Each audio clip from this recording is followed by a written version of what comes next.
بسم الله الرحمن الرحيم يسبح لله ما في السماوات وما في الأرض الملك القدوس العزيز الحكيم هو الذي بعث في الأميين رسولا منهم يتلو عليهم آياته ويزكيهم ويعلمهم الكتاب والحكمة وإن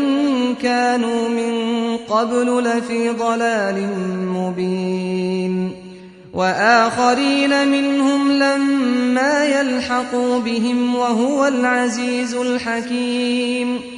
ذلك فضل الله يؤتيه من يشاء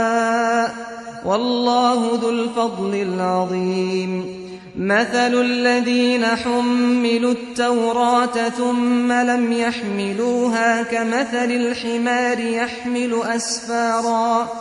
بئس مثل القوم الذين كذبوا بآيات الله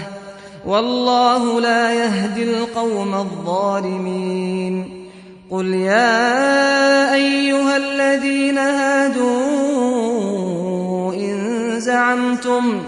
إن زعمتم أنكم أولياء لله من دون الناس فتمنوا